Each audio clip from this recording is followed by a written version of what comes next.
It is a story wrapped in myth and legend. How did a tribe of wandering nomads engineer the America's greatest empire in just 200 years? They had to devise engineering systems which were extraordinary for their age. Their civilization rivaled Rome in its sophistication.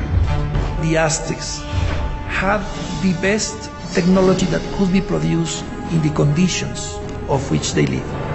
Aqueducts, palaces, pyramids, and temples stood as a tribute to their gods and a testament to the power of humankind. The Aztecs' crowning achievement was a gleaming capital city that astonished European explorers called the Venice of the New World. The city spread out, glittering against its canals and its lake, bedecked with fine trees and beautiful mansions. Their thirst for power and blood set them on a course for destruction. When it finally came, their annihilation would be swifter and more complete than the world had ever known.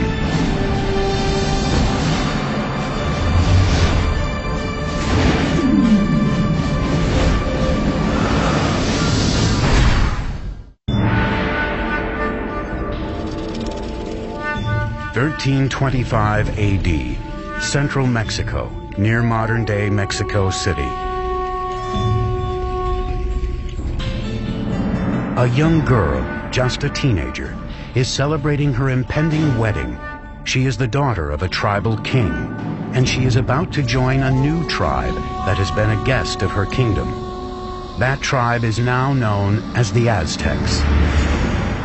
As part of the ritual, 5 Aztec noblemen lead her to an ancient temple for the ceremony. But as she reaches the top, the noblemen suddenly veer her away from the altar and onto a slab of stone in front of the temple, one used for sacrifice. Each man holds a limb, while a 5th lifts an obsidian knife high in the air. With one searing move, he slashes it through her chest and extracts her still beating heart. That evening, the king is invited to a ceremony to celebrate the marriage. Instead, he finds a priest performing a dance, wearing the still glistening skin of his daughter. As part of the ritual, the Aztecs had flayed her to honor the god of fertility. He saw this, and he was absolutely horrified at what he saw, his dear daughter. And so he and his forces immediately chased the Aztecs into the lake and onto this island where they sought refuge.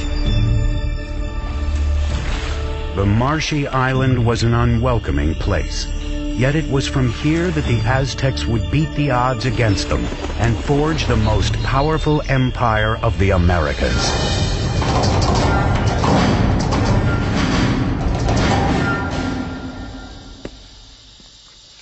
Hi, I'm Peter Weller. When I think of the Aztecs, I think of an elegant people with beautiful skin and flamboyant headdresses of many colors, and I think of floating cities and a terrific song by Neil Young about Moctezuma and Cortez. But I also think of knives of obsidian glass ripping into chest cavities and hands, pulling out bleeding hearts and holding them high. Most of the Aztec sacrifices were performed in a temple atop a stone pyramid like this one. The Aztecs felt that without these offerings, the sun would literally cease to rise and the universe would die. Now, Aztec history is a fusion of fact and myth. But what we do know is that this murder, as horrific as it was, not only marked the beginning of the Aztec Empire, it also marked the location from where it would rise.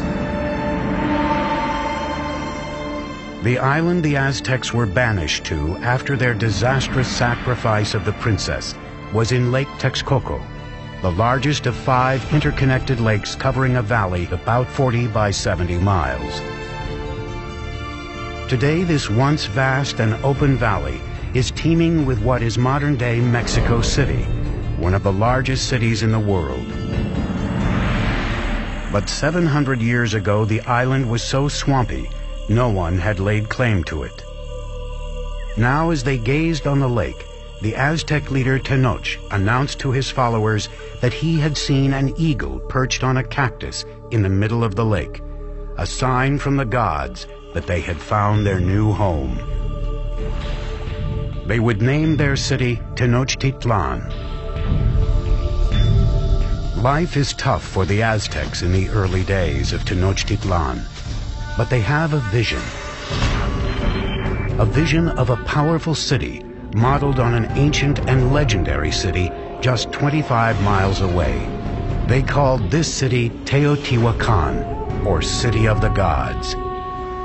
We know very little about Teotihuacan because all we have is the archaeological remains. We don't have any writing, we don't have any documentation that really fleshes out what went on at this big city. It was in ruins even in Aztec times, but they believed it to be the stomping grounds of the gods and the literal birthplace of the sun itself.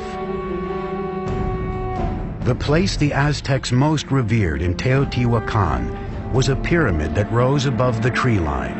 It was called the Pyramid of the Sun.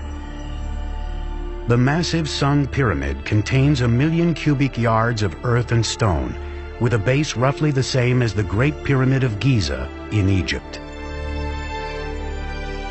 The Aztecs believed Teotihuacan was laid out in the image of the cosmos, created by their gods. Now it was this image they would attempt to replicate in the construction of their new city, Tenochtitlan. Taking on the challenge would be an Aztec leader named Acamapichtli. In 1376, he embarked on an ambitious plan to engineer an advanced city at Tenochtitlan. But there was a problem. The swampy islands that they took over needed a lot of work. When they started to build anything, it would begin to subside. There was simply no foundation on which to build. The Aztec solution would revolutionize the architecture of the Americas. They began by anchoring their buildings deep in the ground using a system of pilings made from wood.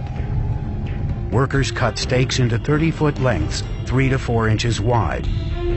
These were driven into the soft ground to make a foundation. The pilings were often surrounded with volcanic stone to add strength. Masons and bricklayers could then build walls on top of this base with confidence. They have found wooden pylons to hold the foundations of the pyramids. The fact that it didn't sink or the fact that it didn't just topple, I think that's a major feat of engineering.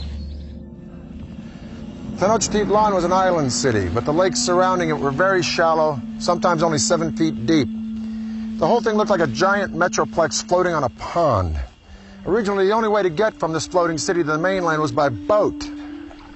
But the Aztecs eventually devised a series of causeways, sometimes 45 feet wide, that would connect their floating city to the mainland provinces. The causeway was supported by strong wooden pilings, the same pilings that supported their temples and other buildings. Thousands of these pilings had to be driven deep into the lake bed, and this presented a logistical challenge that could only be met by a strong, skilled labor force and the best of Mesoamerica's engineers. To build a causeway, 2 lines of stakes were laid out. Then the space between them was filled with stones and earth until it reached several feet above the water level. This allowed the road to support enormous weight. These causeways were built very straight, they were very wide, with bridges that would open up that connected the city to the north, to the west, and to the south. The roads enabled the Aztecs to transport larger, heavier materials for building. But this presented a new challenge. There were no beasts of burden in Mesoamerica, so everything had to be done with humans. No carts, no wheel. Small loads would be carried on the back with a rope hung from the forehead. Large items like stone blocks or sculptures for a temple would be dragged by huge numbers of men pulling ropes, possibly using logs as rollers. Legend has it one stone bound for a temple required a force of 50,000 men to drag it from the mountains on the mainland across the causeway and into the city. The causeways would also present the Aztecs with a new way to get fresh water to Tenochtitlan. In the past, the Aztecs had transported water in canoes from the shore. But a huge boom in the city's population meant they needed a higher-tech solution to keep up with demand. They wanted to use water from the springs on the mainland, and so they wanted to build an aqueduct. But the springs were under control of the dominant tribe in the region, the ruthless Tepanecs. The Tepanecs were the controllers or the dominators of all the valley. They had a very strong empire. So they were the lords of the valley. So the Aztecs were tributary subjects to them. As the Aztec population grew, tensions with the Tepanecs began to simmer. Now the Aztecs decided to issue an ultimatum that could change the balance of power in the region. The people of Tenochtitlan not only demanded that the Tepanecs give them the water, but also demanded that they help construct the aqueduct. The Tepanecs' answer was swift and brutal. The Tepanec king, Maxtla, sent assassins who murdered the reigning Aztec leader in cold blood. This was the final straw. After decades of domination, the Aztecs would finally make their move and wage war against their ruthless overlords. And they would launch a series of wildly ambitious building projects around their growing island city that would earn them a reputation as the greatest engineers of the Americas. It is 1428, and the Aztecs have declared war on their overlords, a tribe called the Tepanecs. But to defeat the Tepanecs, they would need a little help from their neighbors. The Aztecs approached the nearby city-state of Texcoco. There, a decisive leader was on the rise. His name was Nezahualcoyotl, and his domineering leadership would be instrumental in forging the Aztec Empire. With Nezahualcoyotl at their side, the Aztec underdogs would go for the jugular. They launched an all-out attack on the Tepanec capital. After a siege of more than 100 days, they broke through Tepanec defenses and slaughtered their oppressors. After capturing the Tepanec king, Maxtla, King Nezahualcoyotl personally cut out his heart and sprinkled his blood into the waters of Lake Texcoco. Suddenly, the tables had turned. That is the exact moment of the beginning of the empire, and the Aztecs became the leaders of the Valley of Mexico. After conquering the Valley of Mexico, the Aztecs could now turn their attention to bringing clean water to their growing city. Remarkably, the Aztecs would independently design and build something that only a few world empires would master: the aqueduct. The aqueduct actually had two channels, each about 5 feet high and 3 feet wide. One would be cleaned and maintained, while the other was being used so the water flow was never interrupted. The twin-tube aqueduct ran for 3 miles from the mainland to the center of the island city. In town, water streamed into public fountains and reservoirs, and was distributed to the public in large clay jars or by canoe. In comparison to the Europeans, the Aztec were a very clean people. We know that the Aztec emperor bathed twice a day. So in terms of hygiene, the Aztec people was much more advanced than the Europeans. While the Aztec nobles were bathing in luxury, at this time in Europe, plague caused by unsanitary conditions was killing millions. King Nezahualcoyotl's own bath was one of the most unique in the Americas. It was fed by a sophisticated aqueduct system that also brought running water to his palace grounds. Behind me is the hill of Tetzcoatzinco. And on this hill, Nezahualcoyotl built a fantastic pleasure palace. And around this palace, a virtual botanical garden filled with all of the exotic flowers of Mesoamerica. Nezahualcóyotl brought water from the Sierra Nevada mountains all the way down to here, into this hill, to his palace, just to water his plants. To install an aqueduct there, Nezahualcóyotl had to fill a huge gorge between Tetzcocinco and the next hill.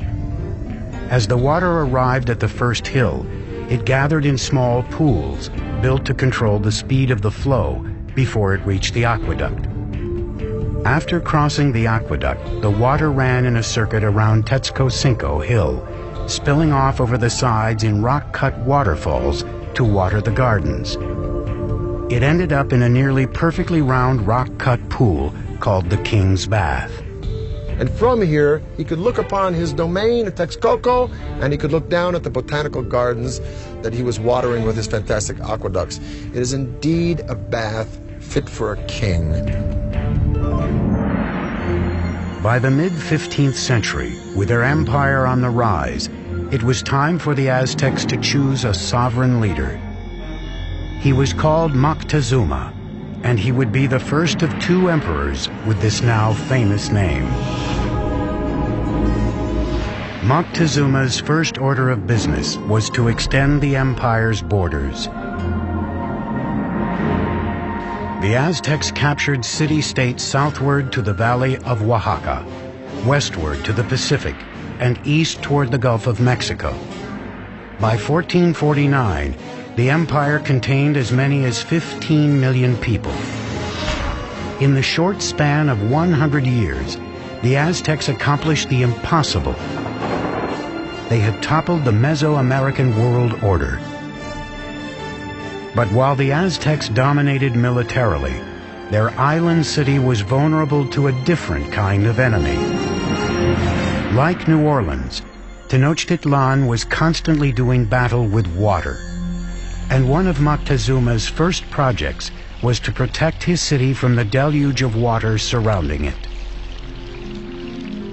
This is what is left of Lake Xochimilco, in the southern part of Mexico City, in Aztec times, the city of Tenochtitlan. This lake, like the other four lakes that surrounded the city, were spring-fed. Thus there were no rivers or streams into which it could drain. And if it rained hard enough, the water would rise up and sweep over the land and into the city itself. And this is exactly what happened in the mid-1400s when a flood of catastrophic proportions swept into Tenochtitlan.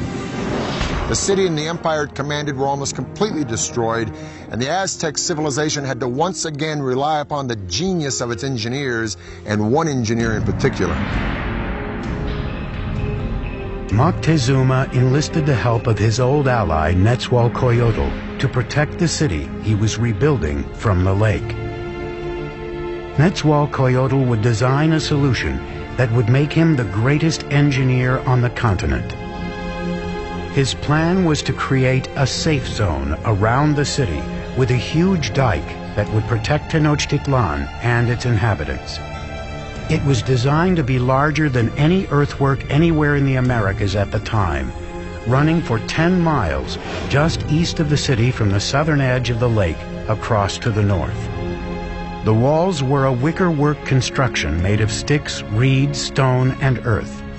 Since the lake was shallow, the dike was only about 12 feet in height, but some 27 feet wide. Nezahualcóyotl fitted the dike with sluice gates, most likely wooden doors that would be raised or lowered to control the water level behind it. The dike also served another purpose. It protected their water supply. It was important to build some sort of protective mechanism to keep salt water out of the freshwater western part of the lake. An army marches on its stomach, so said Napoleon. Now, an ample food supply for civilians is a no-brainer in the critical development of any civilization. But the Aztecs perfected a unique method, not only to provide a substantial food supply for its civilian populace, but to fuel the military expansion of its empire. This revolutionary engineering was called Chinampas, a system that allowed them to literally create new land to farm and to live on. If you're going to have a city of any size, you have to provide room for them. And so what they did was build up these chinampas in the lake bed. Basically, Chinampa is an artificial island built in the lake. They look like narrow football fields, about 300 feet long by about 30 feet wide. A chinampa was built by weaving a web of sticks floating in the water and piling reeds on top of them. Mud was then scraped from the lake bottom and piled atop the reeds to form the chinampa. It took 4 to 6 men 8 days to build the average chinampa. They were connected to the city by massive navigational canals that would take thousands of men months to build. A chinampa like this one could produce up to 7 crops a year, whereas a farm on the mainland could yield 1, maybe 2, maybe 3 at the most. As a crop was ready to harvest on a chinampa, seedlings from another would be sprouting out of mud that would be spread on a boat adjacent to the chinampa. Then when the seedlings were ready, they'd be transported to chinampa, and this cycle would be repeated over and over and over again on hundreds and then thousands of chinampas. Now, it was this technology that transformed Tenochtitlan from just another tribal town in the 14th century to a dominant and thriving city-state. With their city's infrastructure in place and vast lands under their control, the Aztecs would push the boundaries of their empire further than ever before. They'd create a far-flung network of roads, Aztec superhighways. But as the empire grew, so too did their practice of human sacrifice. Soon, rivers of blood would be flowing through the streets of Tenochtitlan.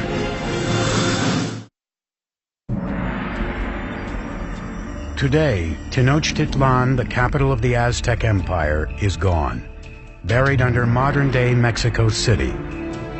But 700 years ago, it was a shining capital on the rise, built by advanced engineers and led by larger-than-life emperors. By the late 15th century, the Aztec population had exploded. Their next great emperor would launch a series of conquests that would rival anything in world history. His name was Ahuitzotl, and he would prove to be an even greater warrior than his grandfather, Moctezuma. By 1502, Ahuitzotl had conquered territory from Mexico's Pacific coast and pushed the empire as far south as Guatemala. His reign was kind of like a golden age. He was a king that opened up transport routes to the coastal areas and to lowland areas where the Aztecs got their greatest luxuries, these shimmering tropical feathers, the gold, the precious stones that the nobles and rulers wore as symbols of their station in life.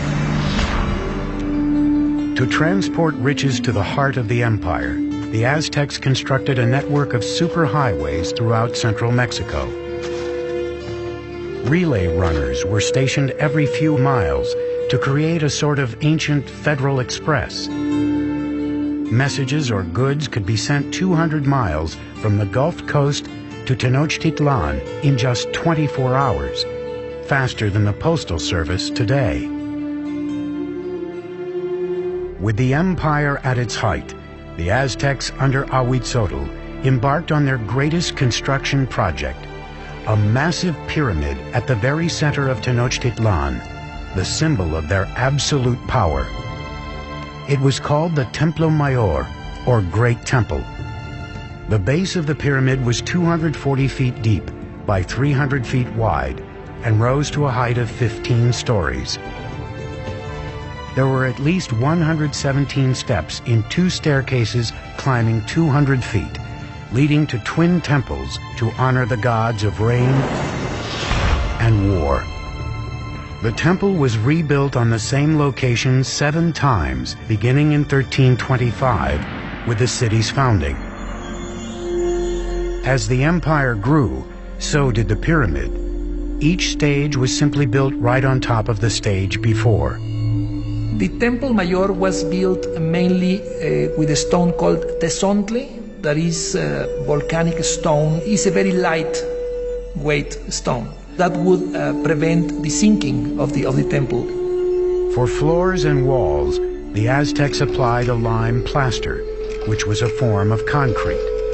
Some examples found today remain as hard as modern concrete, even after 500 years. Aztec workers labored for decades to complete their monument to the gods. The temple remained buried until 1978, when power company workers digging a trench accidentally uncovered a huge carved stone and discovered the temple ruins next to it. The disc, 11 feet in diameter, weighs 8 tons and depicts the dismembered body of the goddess Coyolxauhqui. Coyolxauhqui was the moon goddess, but her brother murdered her because she became pregnant in a very shameful way.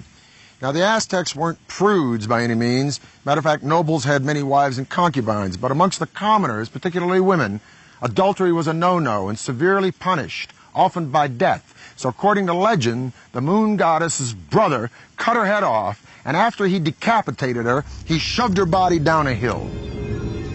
The Aztecs reenacted this killing literally and frequently in festivals throughout their calendar year. They would decapitate their victims at the top of a pyramid like this and then push the carcasses down the steps to the great stone at the bottom. For the Romans, their most precious treasure was gold. For the Egyptians, it was the afterlife.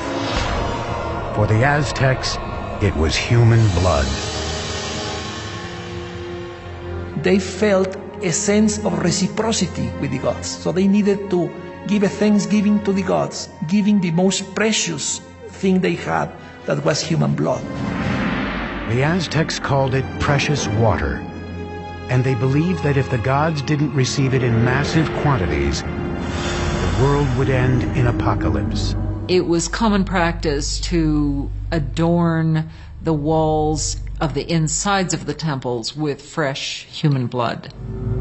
And the smell must have been appalling.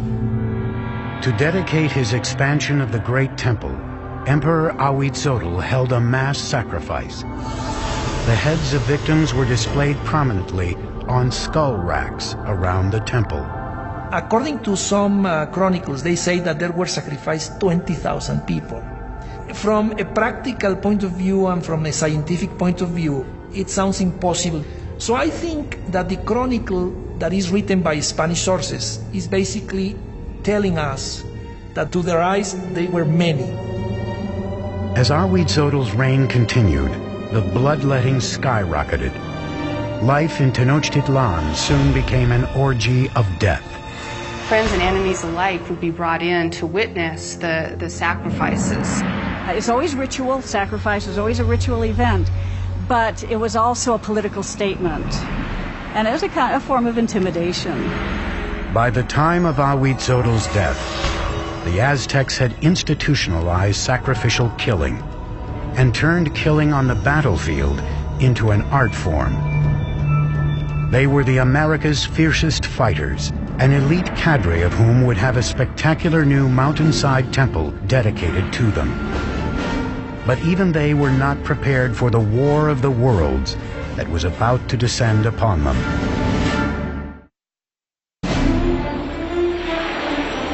In 1502, Ahuitzotl, Emperor of the Aztecs, is dead. Moctezuma II, a 34-year-old former priest, comes to power. A world away, in Spain, an 18-year-old notary named Hernan Cortez is preparing to cross the Atlantic to join in his country's conquest of the New World. This is the zenith of the Aztec Empire.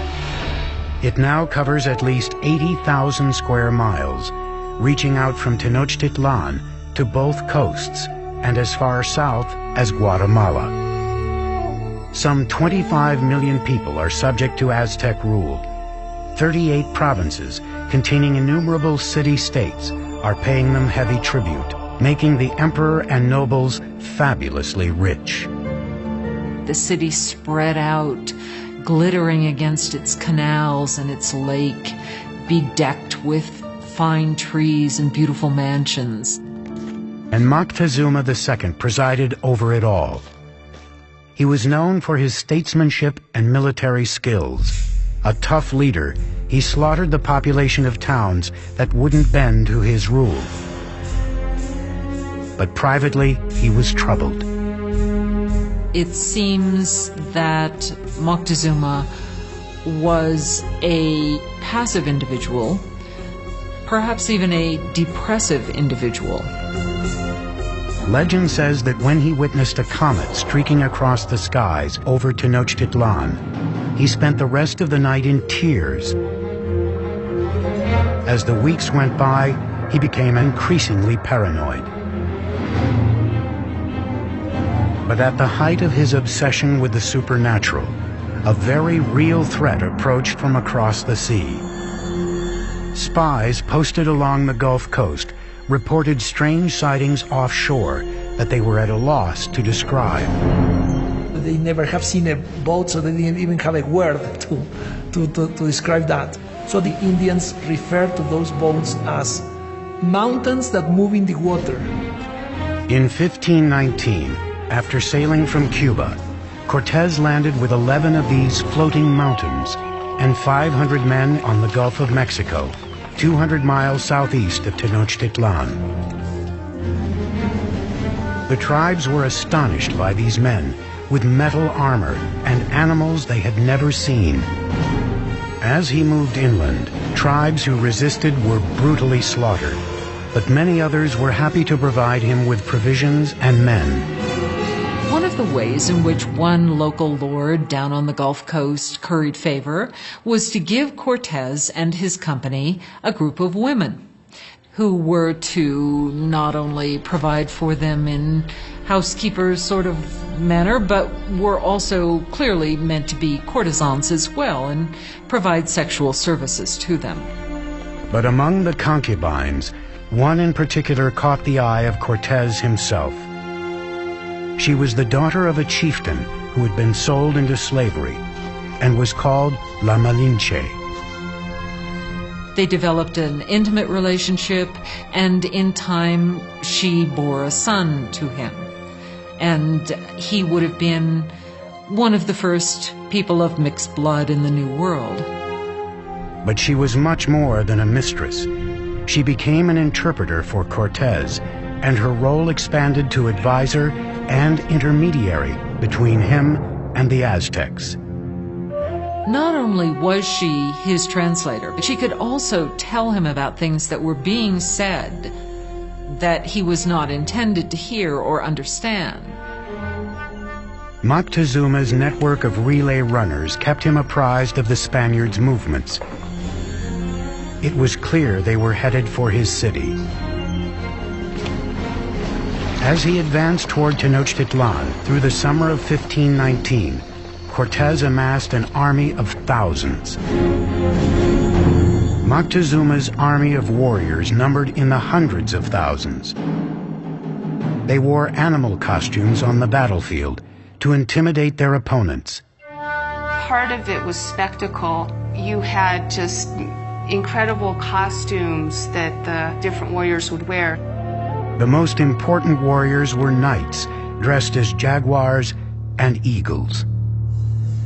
The Aztec knights were initiated into their orders at sacred ceremonies at special temples like this one.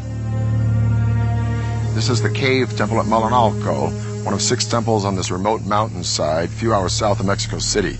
It was finished by Moctezuma II around 1502, shortly after his coronation. Now, over in Europe, Michelangelo was pounding out the David for the Republic of Florence. But while Michelangelo was carving the David, the Aztecs were here carving this temple right out of the side of this mountain. And it is the only temple in the entire Western Hemisphere built in this manner. At the bottom of the stairs of Cuauhtli are the sculptures of 2 jaguars. On each side of the door there are the remnants of 2 warriors. Now the door itself represents the open mouth of a giant serpent. You can literally see its tongue coming out of the room. The Aztecs believed that this was the entrance to the womb of the earth. Now the privileged warriors would come here, go into the room with sculptures of eagles, have their noses pierced, and offer blood and sacrifice to Huitzilopochtli, the god of war. But this would be by no means the last time these Aztec warriors would spill their blood. The first meeting between Cortez and Moctezuma would be peaceful, but the conquistador knew a huge and bloody clash between the old world and the new would soon take place. And the annihilation that ensued would become one of the most frightening events in the history of the Americas.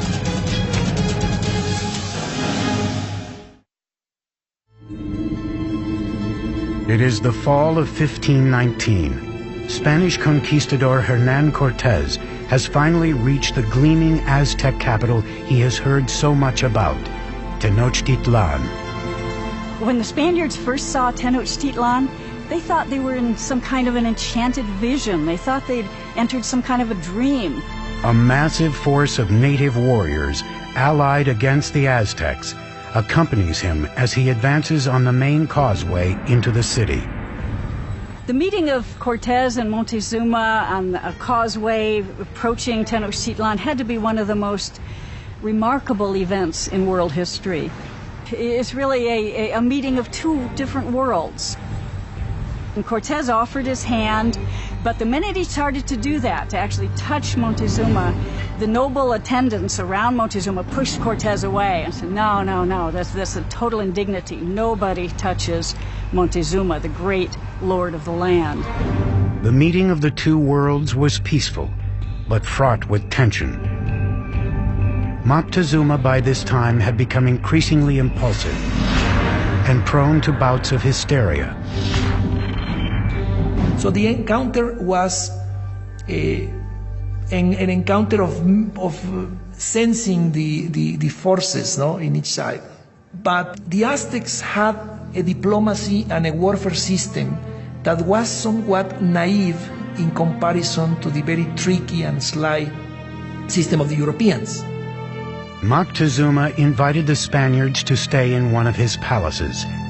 It would prove to be a catastrophic mistake. As the Spaniards entered the city, they were so awed they thought they were dreaming. At the heart of the city stood the emperor's colossal palace.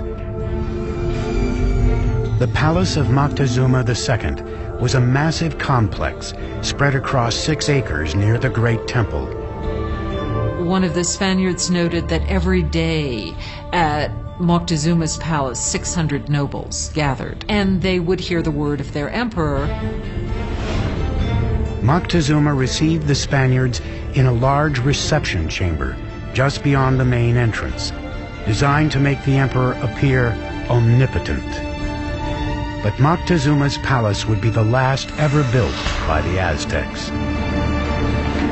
Not a week into their visit, the Spaniards went for the jugular, kidnapping Moctezuma. It was an audacious move, but it paid off.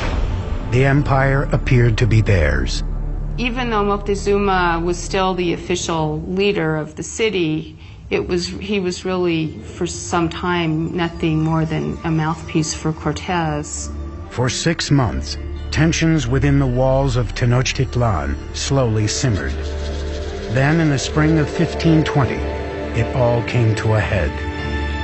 One morning, Spanish soldiers interrupted a sacred sacrifice and slaughtered those taking part.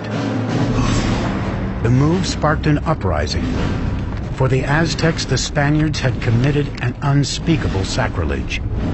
The city became engulfed in chaos as the Aztecs marched on Moctezuma's palace. Moctezuma gets up on the top of the palace and tries to talk to the people and calm them down, and by now they're just not having any of it. Moctezuma had become nothing more than the Spaniards' puppet, a betrayal so great in the eyes of his people, they pummeled him with rocks and arrows. Shortly after, Moctezuma's lifeless body was tossed from the palace walls. Whether he died at Spanish hands or from injuries inflicted by his own people may never be known. And the Spaniards at that point decided this would be probably a good time to leave the city. On the night of June 30th, 1520, the Spaniards attempted to escape under cover of darkness. But they can't separate themselves from the plunder that they've gotten so far, so they're weighted down with all of the things that they want to take with them. They were easy targets for the Aztec warriors, who caught them on the causeway. bodies quickly piled up in the water. 400 Spaniards were killed along with several thousand of their Indian allies. That escape has come to be called the Noche Triste, the sad night. Cortez and a few others managed to escape with their lives. The Spaniards would now destroy the shining city of Tenochtitlan for good.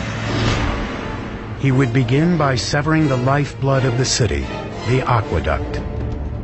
As hundreds of thousands of people within the city's walls were without water, Cortez created a blockade around Tenochtitlan to cut off all outside supplies of food. So the idea of this blockade was to try to make surrender the city by hunger. And the Aztecs had a tremendous resistance, so they couldn't be defeated easily. And what they decided to do is to mount an attack both by land and by sea. For centuries, the lake around Tenochtitlan was a barrier against invaders. But Cortez would find a way around that. He had thousands of his Indian allies carry ships in pieces up thousands of feet over the mountains to be assembled and launched into the lake. May 1521. Cortez unleashes his massive army in a final decisive attack on Tenochtitlan. 600 Spaniards, including 100 cavalrymen and upwards of 50,000 of their Indian allies, clash with the Aztec defenders of the city on its grand causeways. Brutal fighting continued for months. Day by day, Cortez razed the city block by block. He and his Indian allies were merciless in their systematic slaughter of the population. It was an extremely hard-fought battle, especially in the city precincts. The Aztecs made a last stand at the great temple in Tlatelolco. Warriors lined the steep steps to rain down arrows and rocks on their enemy. But it was hopeless. On August 13th, the final Aztec leader, Cuauhtemoc, was captured and surrendered to Cortez. And that was just the beginning. 20 million would die of disease brought by the Spaniards. By the end of the 16th century, we estimate that the native population had been reduced by about 90%. Modern-day Mexico City has been built atop the rubble of the once majestic city of Tenochtitlan. The Spaniards leveled it during the construction of their own colonial capital, even using stones from the great temple to build their cathedral still standing next to the temple ruins. The Aztec Empire had vanished, and with it, a legacy of astonishing engineering achievements. It has become clear from their sophisticated systems of urban planning, agriculture, and waterworks that the Aztecs stood among the most advanced of the world's great empires. The cave temple here at Malinalco is one of the few truly impressive Aztec achievements that the Spanish did not destroy. And stunning sights such as this beg the tantalizing question, if the Spanish had not come, what would Deep within the jungle, we're talking about a civilization discovered in the middle of a rainforest. Cryptic remains of a lost civilization, one that spanned a continent for more than 1,000 years. They definitely had attributes of the supernatural. They were the ancient Maya. Their rulers filled vast cities with sky-high pyramids, ornate palaces, and lavish plazas. They were masters of their environment. They were very resourceful in figuring out how to harness the energy, creating amazingly sophisticated works of art and engineering, and sustaining a civilization for 1,500 years. Then, after generations of prosperity and innovation, the ancient civilization collapsed, turning bustling cities into ghost towns to be reclaimed by Mother Nature. Centuries later, answers to the mysteries surrounding these majestic people and the godlike kings who ruled them tell a story of conquest, ingenuity, and disaster.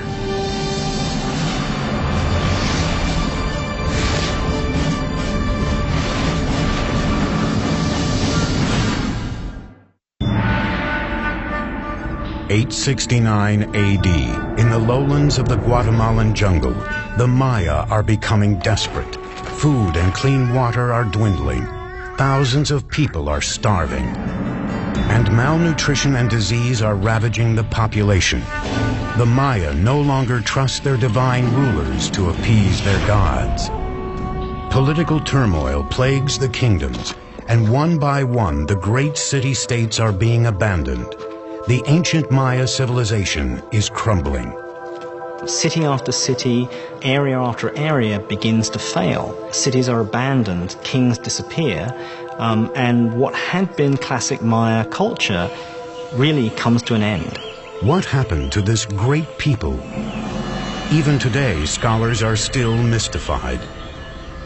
We know that people began to disappear. The question is, how did that happen?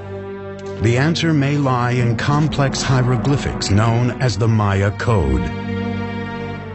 A hieroglyph is a complex way of conveying all the information that Maya people could think or express, and is the only example in the Americas of a complete, complex system of writing. Today, these cryptic symbols reveal a history of brutal warfare, larger-than-life rulers, and the rise and fall of an enigmatic people. Hi, I'm Peter Weller, and I'm standing on top of this beautiful temple deep in the rainforest of southern Mexico near the border of Guatemala, and this is the heart of the civilization of the ancient Maya. For years, archaeologists believed that the ancient Maya were peacefully separated into 40 or so independent city-states, each with their own dynasty of kings. For what we could tell, there seemed to be trade, communication, but there didn't seem to be any particular imperial aggression motivated by a thirst for land or power outside of a king's own territory. But in the last half-century, these theories are starting to fly in the face of a different story, because hieroglyphs like this one, the remnants of the ancient Maya's advanced writing system, are painting a whole new picture. The touchy-feely 1960s and New Age ideas of a gentle and loving people are being fast replaced by a much more complex reality of city-states, butting heads and bloody clashes. And now we have evidence that brutal battles and human sacrifice were fundamental components of life among the ancient Maya.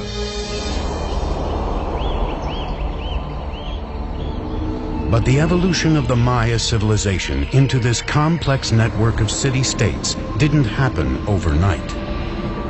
The Maya came into existence probably a couple of thousand years before Christ. By 500 BC, population was on the rise, and small communities were turning into the first major Maya sites located throughout Central America. Fully organized kingdoms were ruling the region by 250 AD, with mighty rulers at the helm. They had powerful rulers. They were in competition with each other, and sometimes this competition led to war. For the Maya, it was war led by kings in the name of the gods.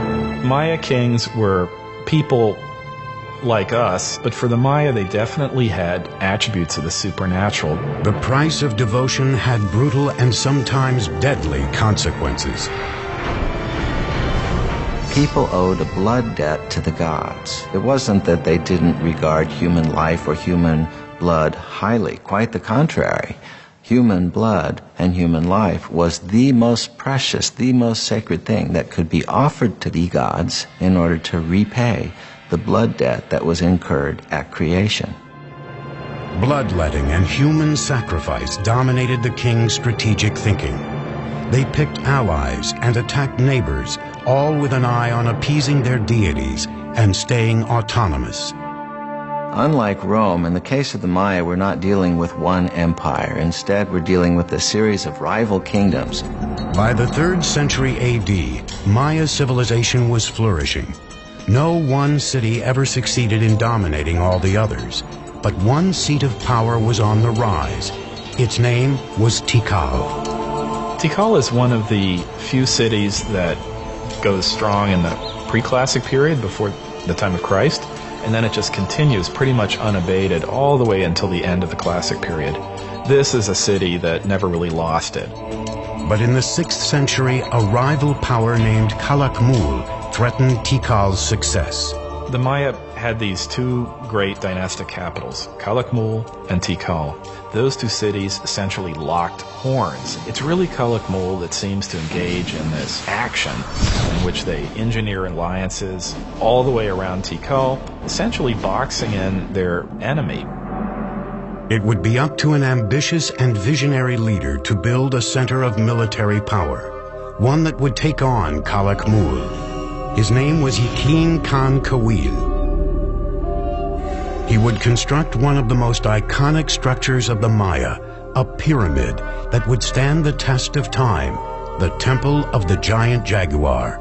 The most valuable monument was one that took a lot of effort. So a big temple pyramid is an indication of your power, your strength, your prestige. It's a way of drawing people into your city because it shows what an awesome, powerful ruler you are. Building in semi-tropical environments with rudimentary materials was a unique challenge, especially when the goal was to build vertically using Stone Age technology. Most of the technology that we associate with big stone constructions were unknown to the Maya. They did not have beasts of burden. They didn't have metal tools. What the Maya did have was a virtually unlimited supply of malleable limestone and a great deal of manpower. Your labor was one of the things that you were required to give to the king on an annual basis. Blocks of limestone were quarried and then pushed, pulled, or carried by sheer force to the construction site. They used something that we call the tump line, and this is a rope that would pass around the forehead, and in that they could carry, literally at times, hundreds of pounds of debris.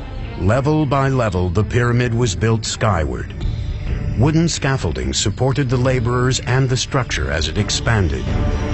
Skilled masons shaped the limestone with stone tools and wooden mallets. Though the interior was filled with unrefined rubble, the exterior was deceivingly manicured, covered in a strong mortar known as Maya stucco, and painted red. Even though they knew of the wheel, even though they knew of metal, they elected not to make practical use of either of these things. And I think in part it was because in their worldview something was much more valuable if a lot of human labor went into it. At nearly 150 feet, the Temple of the Giant Jaguar emerged, facing west toward the setting sun. The ancient skyscraper would command the attention of all who set foot in Tikal's Grand Plaza as a symbol of power and redemption. But Yakin Khan Kawil's engineering marvel was just the beginning. In 736, Kawil had defeated his ultimate rival, Calakmul.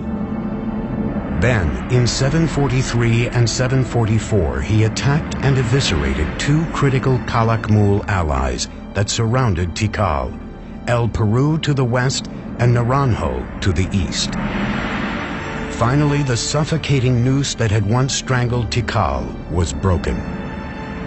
In celebration of this, he builds a whole series of major expansions to the palace, new pyramids, and when we look at Tikal today, in many cases we're looking at the fruits of that success.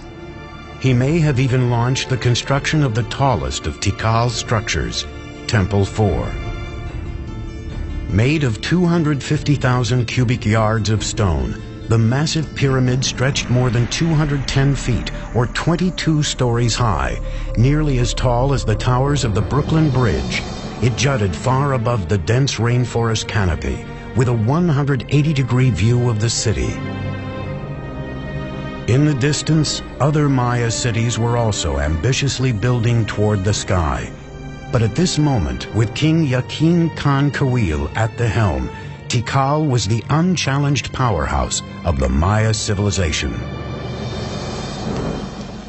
But Tikal was not alone.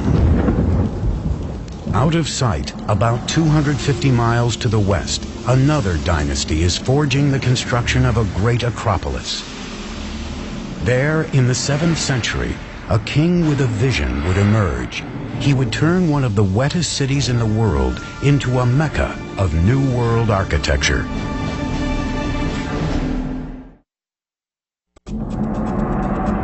611 AD, on the outskirts of the Maya world in southeast Mexico, a city by the name of Palenque is on the ropes. It launches a last-ditch defense against regional powerhouse Calakmul.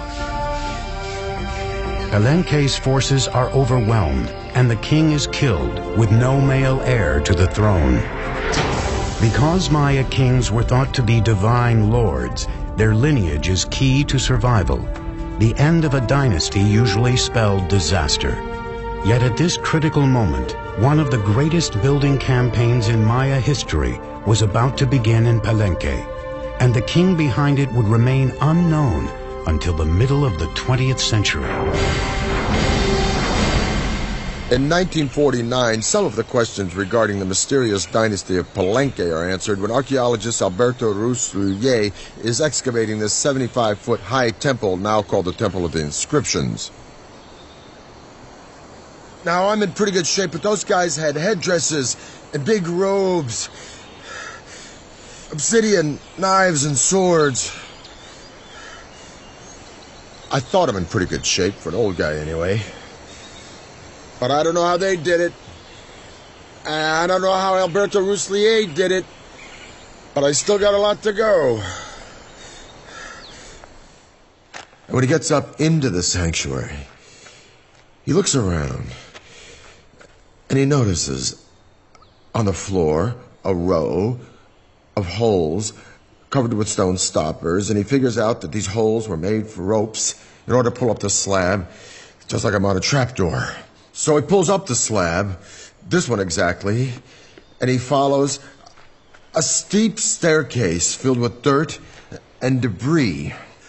He's never seen a Maya pyramid like this before, so his men start digging and digging and digging into the unknown. The wet stairs are very slippery from the moisture and time and the rain from the forest, and he finally gets down to a plateau. And he notices that the whole pathway doubles back and then continues, and he finds hidden doors, secret passageways, signs that a lot of thought and calculation went into building this structure. Finally, after 3 years, after 3 long years, he gets to the bottom of this 80-foot stairway, and there he sees a small corridor. And in the corridor is a stone box, and in the box are 6 skeletons, the remains of souls who were sacrificed to protect the person for whom this temple was built. But he still doesn't know who that person was.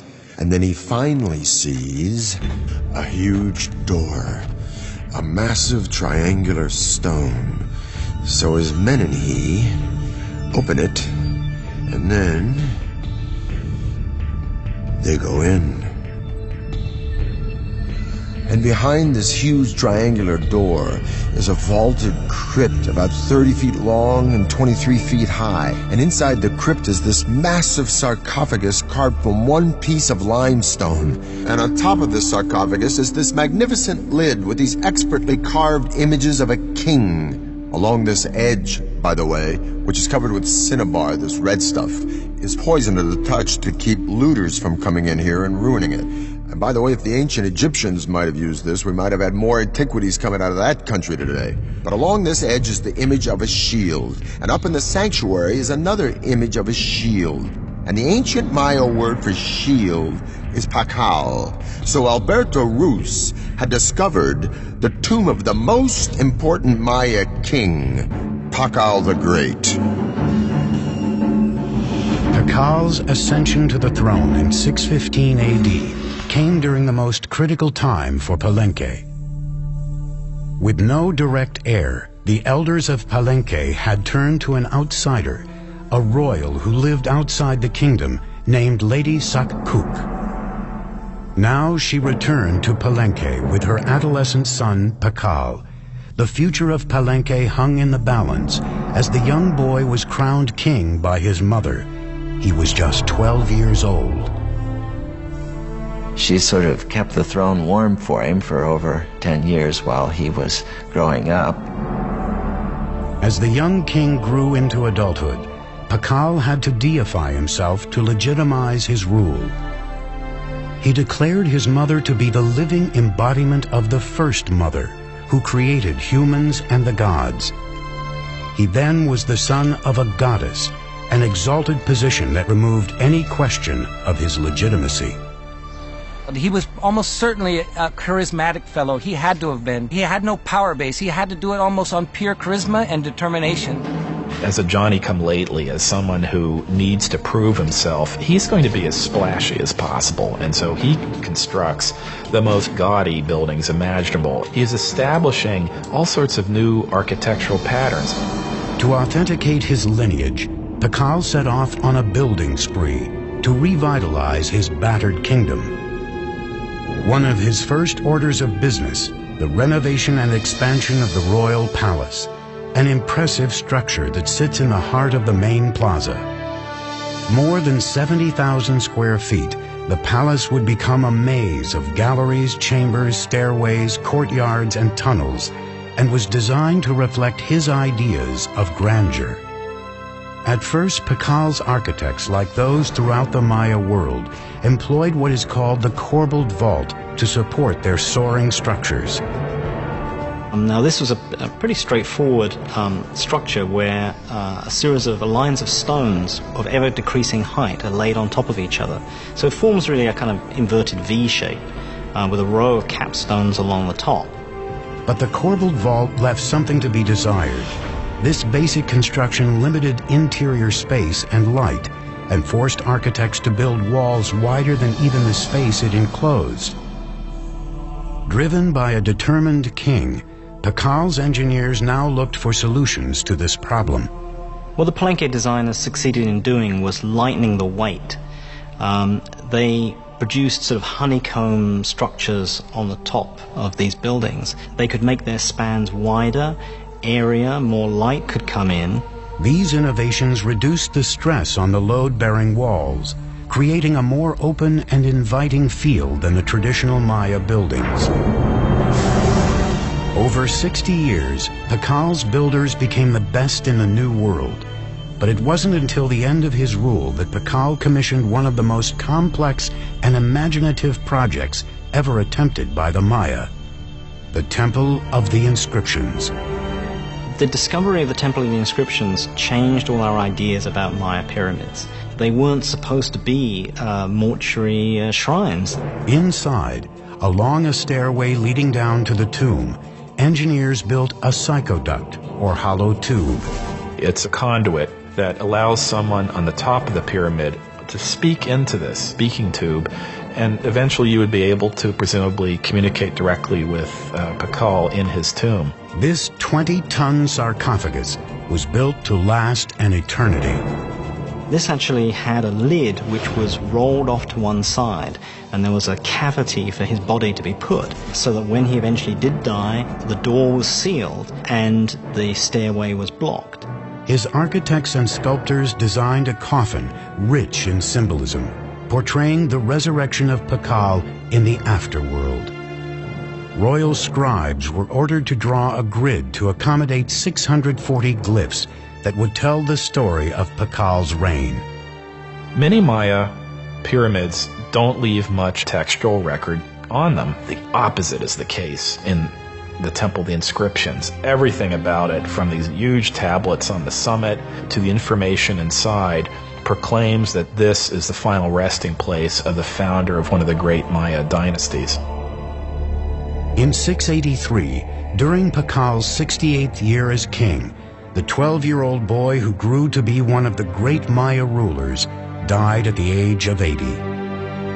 He was covered in red cinnabar and adorned in lavish jewelry. A jade mask was placed over his face. Though the legacy of Pakal the Great would be hard to match, his son had been waiting on the sidelines for nearly 50 years. With the clock ticking, he would launch a series of building projects harnessing the laws of physics and Mother Nature.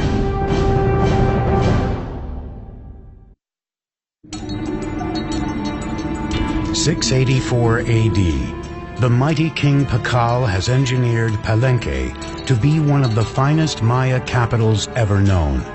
After 68 years on the throne, his body is buried in a tomb that rivals those built for the Egyptian pharaohs. Now it is up to his son to build upon his father's legacy and cement his own reign. His name was Khan Balam. Pakal was the founder of a dynasty, but his son was a great consolidator. He was someone that was going to make sure that that dynasty would continue. The 48-year-old king immediately threw himself into an ambitious three-pyramid complex that would stand as his own monument for the ages. He designed and constructed the Cross Group, one of the most intricate and beautiful groups of ceremonial temples ever constructed in the Maya world.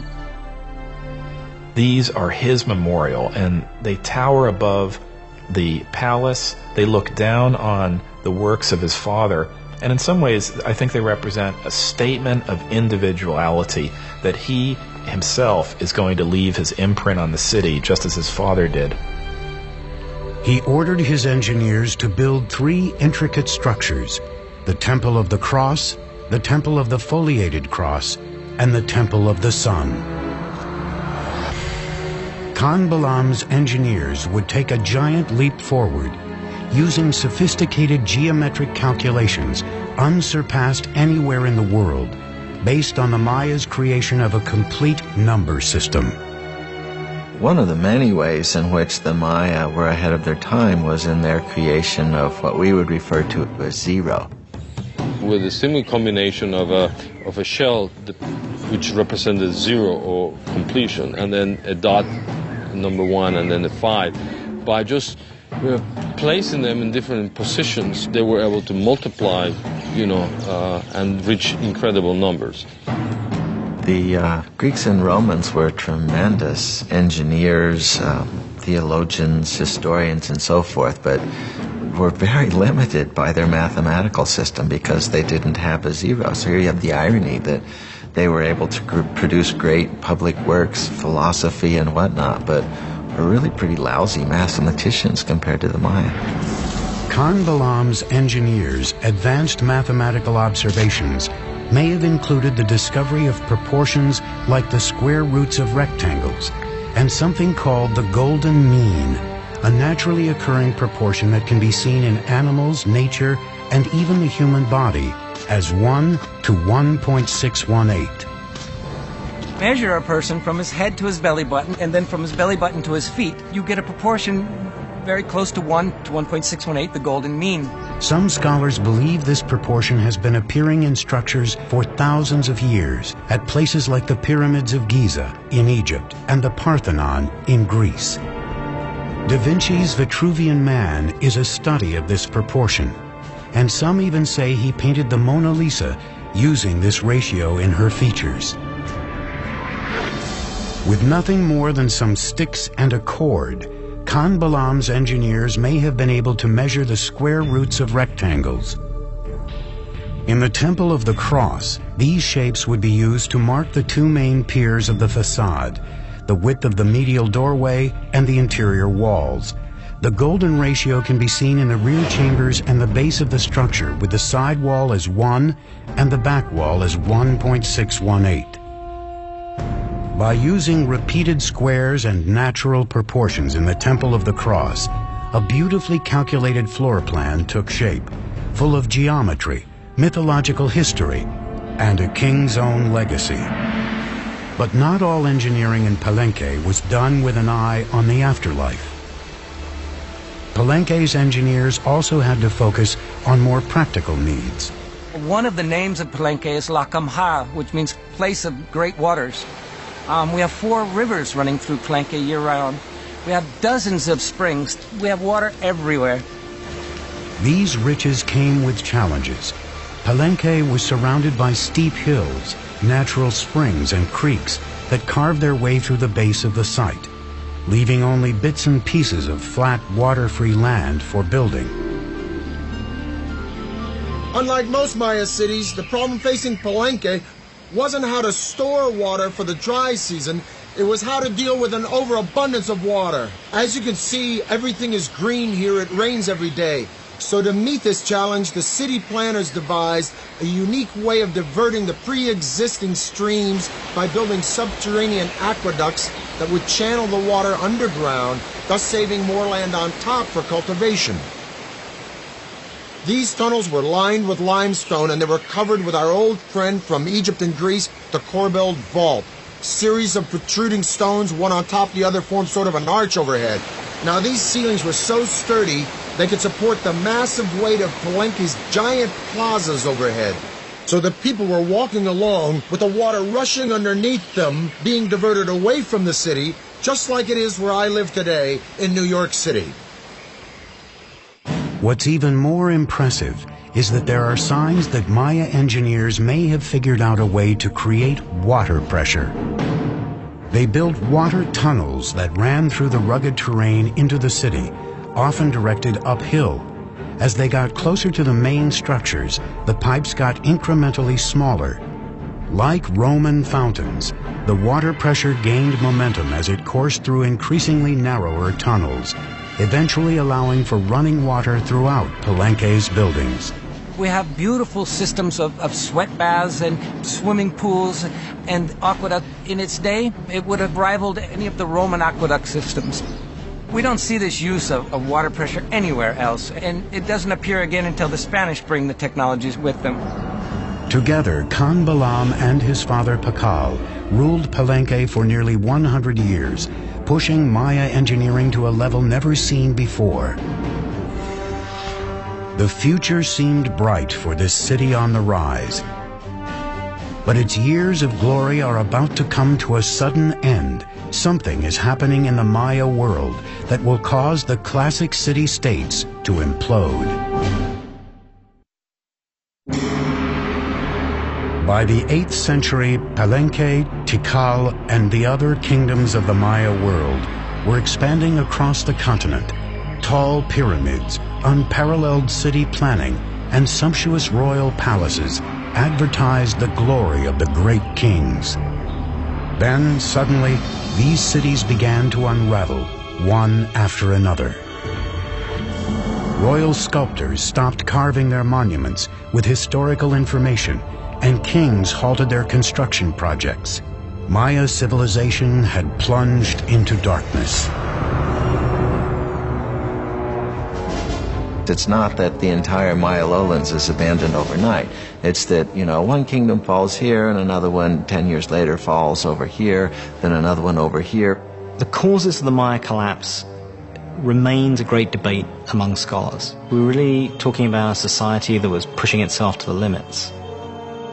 There is no one single explanation for this implosion, but scholars seem to believe that environmental catastrophe led to a full-blown meltdown for the Maya civilization. The soil no longer produced crops, thus lack of food and polluted water produced malnutrition and disease.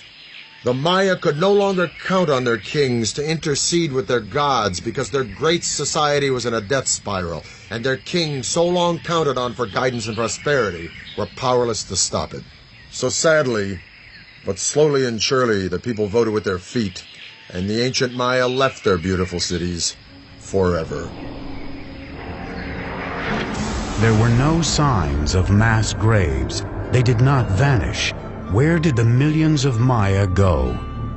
If you wanted to go where it was happening, you moved north. Go north, young man. The cities that die in the south, and that's the only way to describe it, is they just go into oblivion, are never really replaced. But there are locations all around the Yucatan Peninsula where the cities not only thrive, but they begin to grow explosively.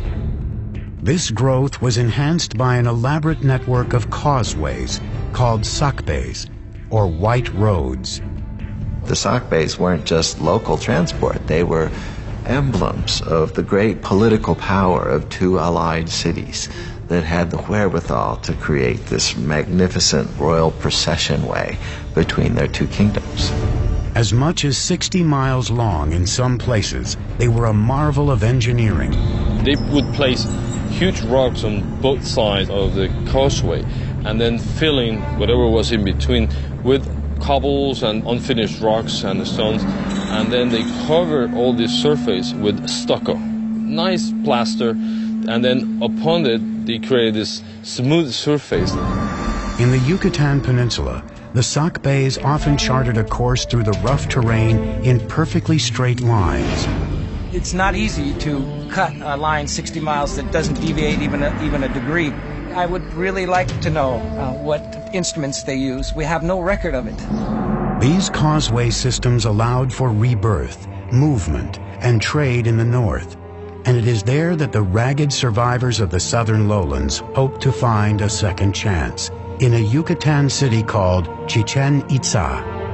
Chichen Itza came to be the largest and most powerful city from about 800 to 1050 or so that had a real knack of being a big tent. So it was a very cosmopolitan place, and I'm sure it traded handsomely on that reputation. One of the buildings unique to the site was El Caracol, an astronomical observatory. The Maya were obsessed with both time and the stars and spent centuries looking to the sky for answers. The Maya probably had something called a gnomon, which is a series of two crossed bars, and by looking at the intersection of those two bars, they would be able to focus on something. With just basic tools, the Maya were able to track the movement of the stars and planets and the passing of time. Like Stonehenge, this was a place where people could make solar and lunar observations. The staircase in the front of the building faced 27.5 degrees northwest, out of line with other structures, but in almost perfect alignment with Venus's most northerly position in the sky. It was closely aligned with the celestial bodies and occurrences, such as the movement of Venus and the solstices. In the higher tower of the building, 3 openings survive today. They are small, narrow, and irregularly placed, but they align along astronomical sight lines. In the Caracol, we can see in its orientations, in its peculiar displacements, in its odd alignment of buildings, a focus on what Venus was doing at the time. Venus is a kind of variable actor up there in the skies. Sometimes it moves in this direction, sometimes it moves in that direction. The Caracol seems to be about looking at Venus when it's come to the end of a certain kind of motion. This astute astronomical observation allowed the Maya to build their interlocking calendars that were more accurate than any other used in the ancient world. The Maya had 2 calendars, one ritual and then, the solar calendar that is very, very similar to what we use in the Western world. The Maya measured the solar year to be 365 days. Their measurements for the revolution of Venus and the occurrence of lunar eclipses were equally on target. In just 200 years, the Maya had achieved a rebirth in the wake of the catastrophic destruction of their southern cities. But now the North would face an even deadlier enemy, one that was capable of annihilating the Maya while leaving their cities intact. In the 9th century, the classic Maya cities suddenly and mysteriously collapsed, ending the era of greatest prosperity and growth. Rebirth in the North gave the Maya an opportunity to combine astronomy and engineering on an unprecedented scale. At Chichen Itza, signs of continuing obsession with the skies left a permanent mark on Maya architecture. The cornerstone of Chichen Itza was the 98-foot El Castillo, or the castle, built in the 9th or 10th century.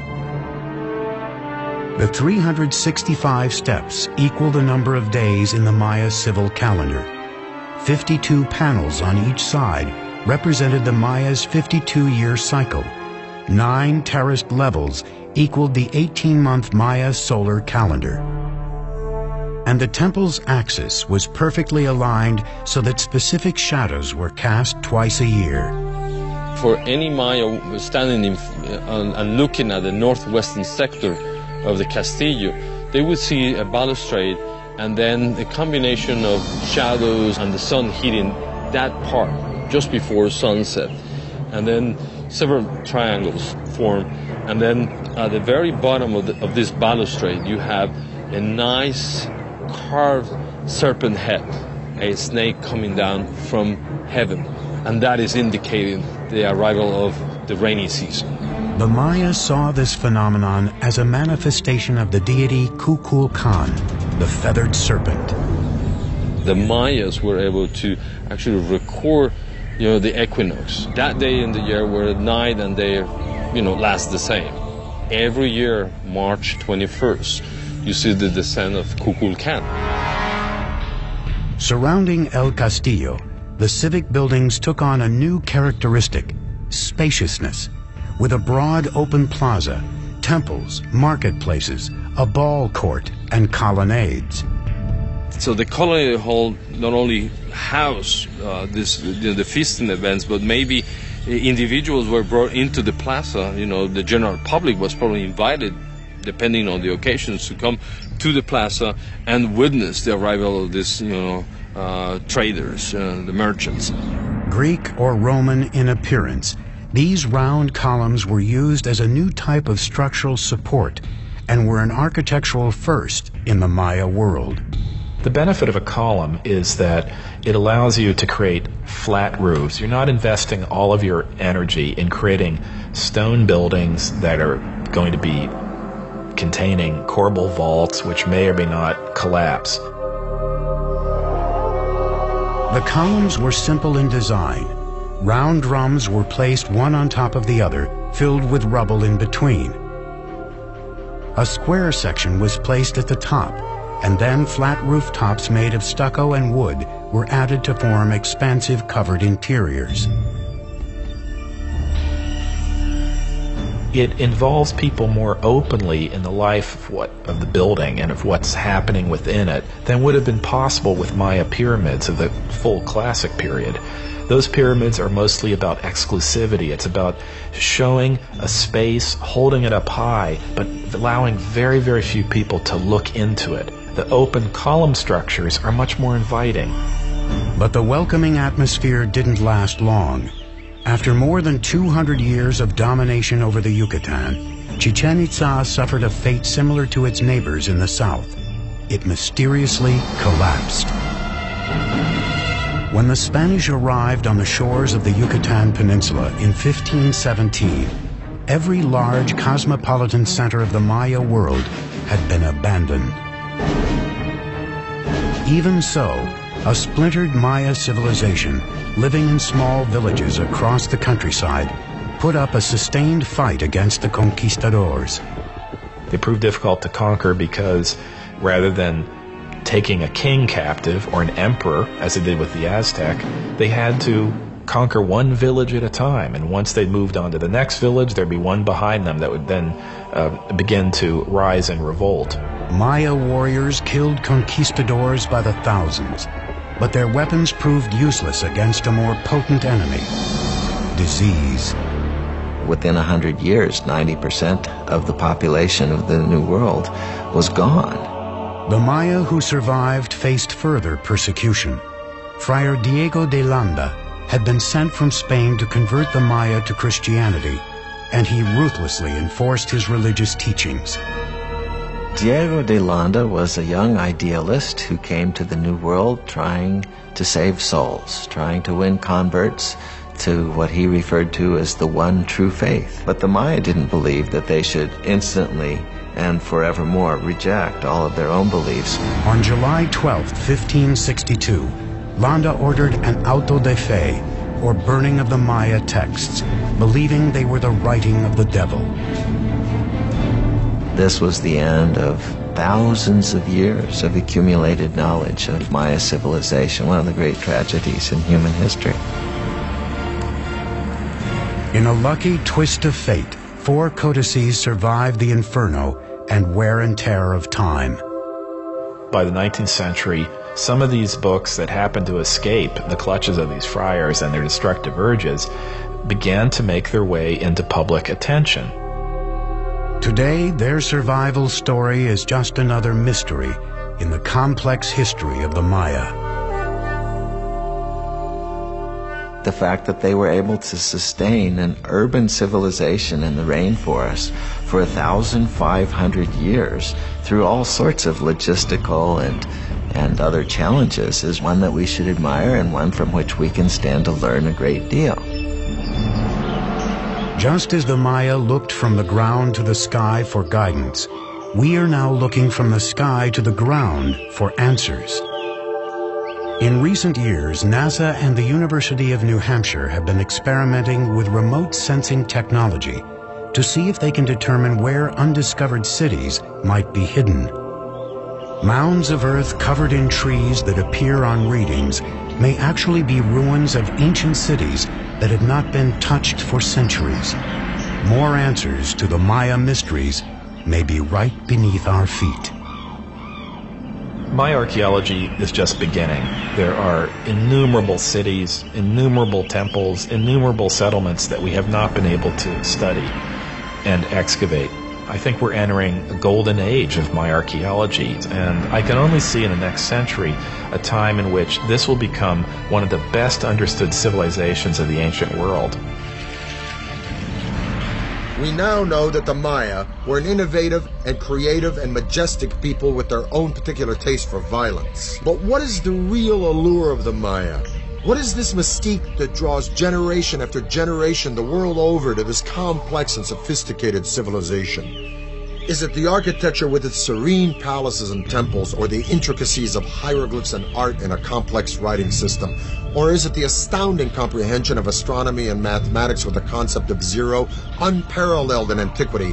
Or is it simply because these remarkable people carved entire cities, not just villages and towns, but magnificent cities, right out of some of the most inhospitable landscape in the entire world?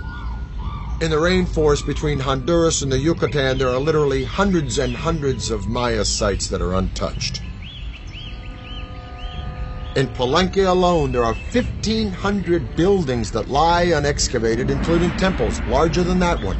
And if you consider the archaeological treasures yet to be found in cities like Tikal and Chichen Itza, I say, and I'm sure I'm not alone, that the real allure of the Maya, the real magic and mystique of this civilization, are the mysteries that still lie buried deep within